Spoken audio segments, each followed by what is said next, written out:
Olá, meus queridos! Hoje eu vou falar de um assunto muito interessante. Nós devemos saber quais são os benefícios do Calvário antes de nos apropriarmos deles pela fé. Davi especificou no Salmo 103:3: é Ele quem perdoa todas as tuas iniquidades e sara todas as tuas enfermidades.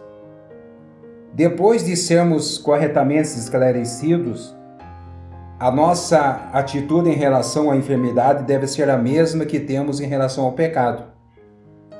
O nosso propósito de ter o corpo curado precisa ser tão definido quanto ao nosso propósito de ter uma alma salva. Não nos convém, muitas vezes, desprezar nenhuma parte do Evangelho. O nosso substituto levou os nossos pecados, como bem as nossas enfermidades, para que ficássemos libertos tanto do pecado como da enfermidade. O fato de Cristo nos levar todos os nossos pecados e as nossas enfermidades é com certeza uma razão válida para que nós possamos confiar nele, para que ele nos liberte desses dois males. Muitas vezes, quando nós estamos em oração, entregamos a nossa vida ao Altíssimo e recebemos Jesus como nosso Salvador, e nós cremos pelo poder da palavra, pela autoridade da palavra, que a nossa oração foi respondida. Nós devemos fazer o mesmo quando nós oramos também pela cura. Por isso que lá no Provérbios 4, 20 e 22 diz assim: Filho meu, atenta para as minhas palavras, as minhas razões inclina o teu ouvido.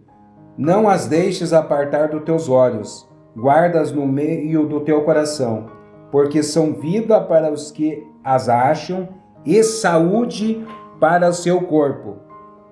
Nesta passagem, olha que é interessante, Deus nos informa exatamente a maneira de atender às suas palavras. Ele diz: não as deixe apartar-se dos seus olhos, ali no versículo 21 de Provérbios 4.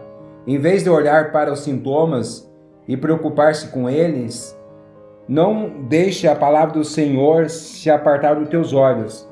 Isto é, nós devemos crer e continuar crendo, como Abraão ele fez.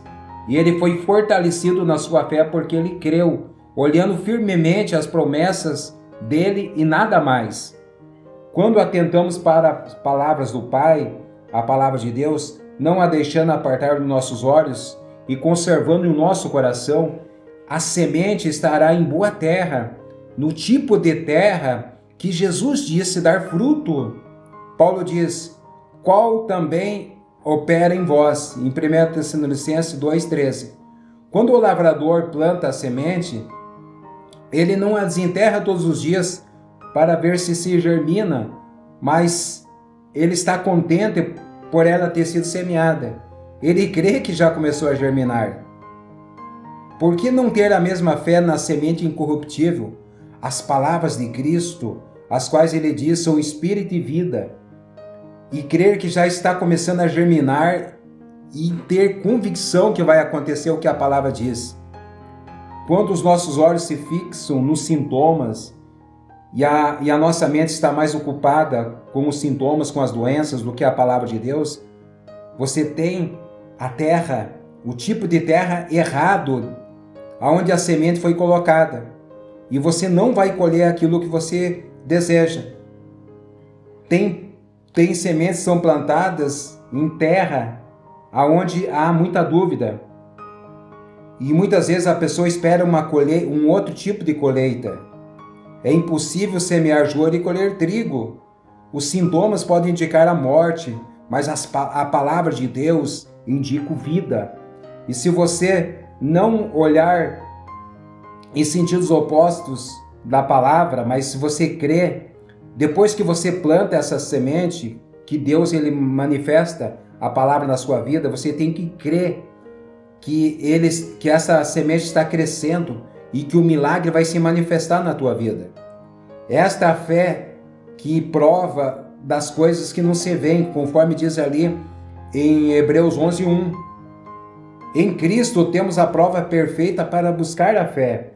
Em Jesus, na sua obra consumada, nós encontramos a nossa fé, onde nós podemos apoiar, alicerçar a nossa fé. Qualquer um de nós pode livrar-se de suas dúvidas, considerando atentamente apenas o que a evidência de Deus tem nos dado pela sua palavra, pela obra de Cristo. Nós observamos que somente o Senhor, Ele diz na sua palavra e Ele produz, Ele manifesta aquilo que Ele diz na sua palavra. Será mais fácil crer do que duvidar, pois as provas da fé são muito mais fortes do que as dúvidas.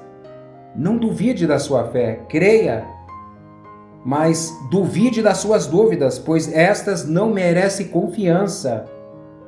Recebe essa palavra, meu querido, minha querida. A mesma fé que você tem para ser salvo, tem essa mesma fé para você ser curado e receber o teu milagre.